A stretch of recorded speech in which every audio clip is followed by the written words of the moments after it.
Assalamualaikum warahmatullahi wabarakatuh. Jumpa lagi di channel Amin Al-Abror. Alhamdulillahi rabbil alamin. Allahumma sholli ala sayyidina Muhammad wa ala ali sayyidina Muhammad.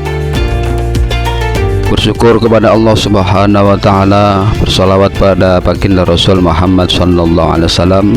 Mudah-mudahan kita semua mendapatkan syafaatnya beliau fid dini wad dunya wal akhirah. Amin amin ya rabbal alamin.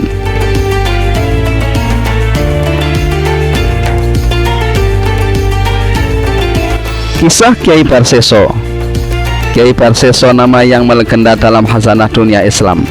Para ulama di Nusantara sering mengisahkannya untuk menjadi pelajaran penting dalam kehidupan. Kiai Barseso disimbolkan sosok ulama yang gagal memaknai ajaran Islam, terlena dalam ibadah, dan melalaikan kepedulian khususnya kepada orang tua.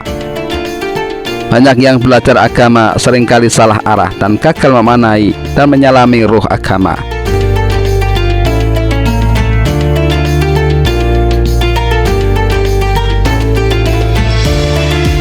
Sebagaimana dikutip dari kitab Durratun Nasihin yang ditulis oleh karya Syekh Utsman bin Hasan bin Ahmad As-Sakiri Al-Huwawi, dijelaskan secara kronologis sosok Kiai Barseso ini. Syekh Utsman adalah ulama abad 18 asal kota Istanbul, Turki. Syekh Utsman masuk kategori ulama abad ke-13 Hijriah. Beliau wafat tahun 1224 Hijriah, tidak lama setelah menulis kitab Durratun Nasihin.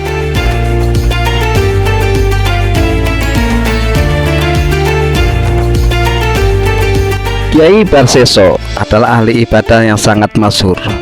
Ia hidup sebelum masa Nabi Muhammad sallallahu alaihi wasallam. Sayangnya Kiai Barseso meninggal dalam kondisi mengenaskan alias su'ul khotimah karena minum minuman keras.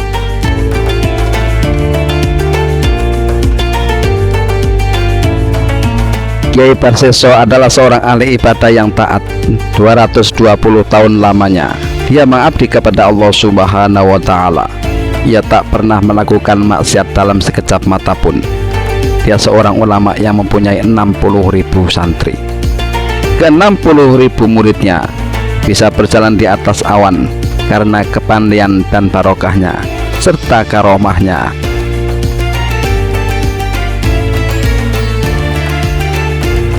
Sehingga para malaikat merasa heran karena ibadahnya yang luar biasa itu. Melihat seluruh malaikat jadi heran, maka Allah lalu berfirman, "Janganlah kau merasa heran, aku mengetahui tentang apa yang menjadi rahasia bagimu. Sesungguhnya Barseso dalam catatanku adalah orang kafir dan akan masuk neraka selama-lamanya karena minum khamr."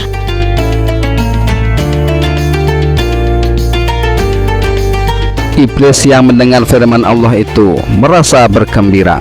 Dia berkata dalam hatinya, "Pasti Barseso akan binasa di tanganku." Maka berangkatlah iblis menemui Barseso. Dia menjelma menjadi manusia ahli ibadah. Di depan Barseso dia berlagak menjadi seorang mukmin yang patuh.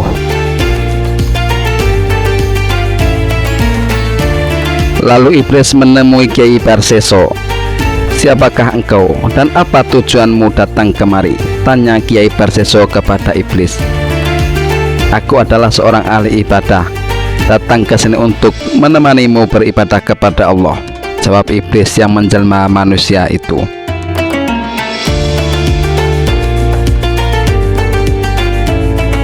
Kiai Barseso kemudian dengan senang hati menerima iblis untuk menjadi santrinya. 3 hari 3 malam iblis tidak makan dan minum. Ia tekun beribadah, tapi hanya pura-pura untuk mengelabui Barseso. Melihat sikap orang asing itu, Kiai Barseso jadi heran, sebab selama 220 tahun dia beribadah tidak pernah berpuasa seperti dia.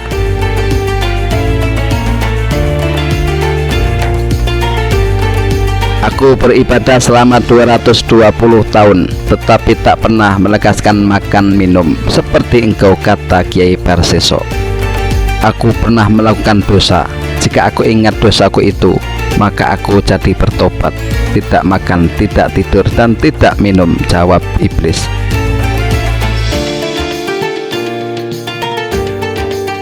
Bagaimana caranya agar aku bisa beribadah seperti engkau? Mudah saja, jawab si iblis. Berzinalah lalu melakukan tobat, perintah si iblis. Aku tak dapat melakukannya, jawab Kiai Parseso. Membunuhlah, kata si iblis. Aku tak mampu melakukannya, kata Kiai Parseso. Kalau begitu minumlah khamr. Oh, kalau itu aku bisa melakukannya. Namun di mana dijualnya minuman keras, tanya Kiai Parseso. Iblis kemudian menunjukkan suatu tempat di mana dijualnya minuman keras. Jika sudah diminum khamr, maka bertobatlah kamu, perintah iblis sejurus kemudian. Kiai Parseso lalu mencari warung yang menjual minuman khamr. Kebetulan penjual minuman itu adalah seorang wanita yang cantik. Kulitnya putih bersih dan tubuhnya sintal.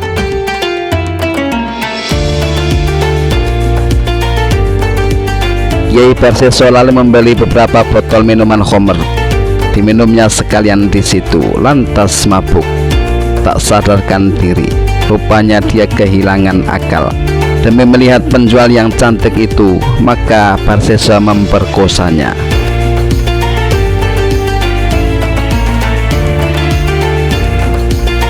Setelah perempuan itu berhasil diperkosa, lalu datanglah seorang lelaki tersebut. Seorang yang baru datang adalah suami wanita tersebut. Suami marah-marah, Parseso dan laki-laki tadi berkelahi. Sang laki-laki berhasil dibunuh Parseso.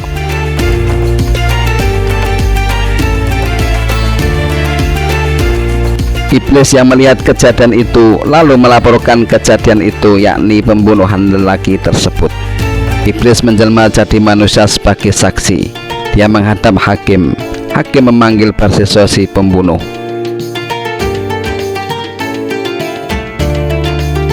Akhirnya Parseso dijatuhi hukuman gantung. Parseso terdakwa secara nyata disalib di atas tiang gantungan.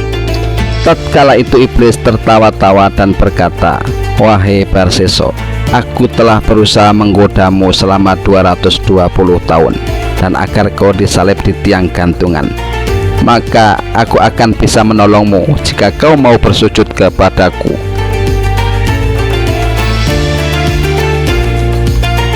Parseso merintih dan berkata, "Bagaimana aku harus bersujud kepadamu, sedangkan aku disalib di tiang gantungan seperti ini?" Mudah saja, bersujudlah dengan hati dan iman saja, perintah si iblis. Parseso lalu bersujud dengan iman dan hatinya saja. Lalu dia memanggil dunia dalam keadaan kafir. Demikianlah cerita yang kita jadikan pegangan dari kisah Parseso di atas. Kita dapat menyimpulkan bahwa hati yang kotor, maka dengan mudah iblis akan menggoda dan memperdayanya. Mulanya Parseso hanya berniat untuk minum khamr saja. Dia tidak mau berzina atau membunuh orang muslim. Tetapi tatkala dia tenggak sebotol khamr, maka hati yang bening jadi kotor.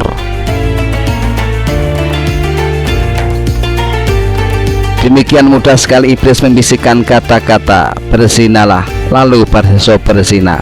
Setelah itu dibisikannya, "Membunuhlah." Maka Parseso lalu membunuh.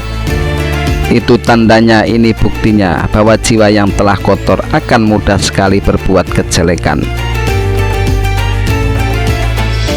Itulah kisah sosok Kiai Parseso yang sangat masyhur itu. Jangan pernah sombong dengan ibadah, jangan sombong pula dengan maksiat. Selalu berdoa agar selalu mendapatkan pertolongan Allah, untuk selalu bisa berzikir, bersyukur dan beribadah.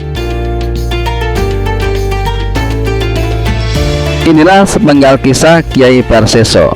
Semoga bermanfaat bagi kita semuanya. Jangan lupa like, comment, and subscribe. Terima kasih. Akhirul kalam. Wassalamualaikum warahmatullahi wabarakatuh.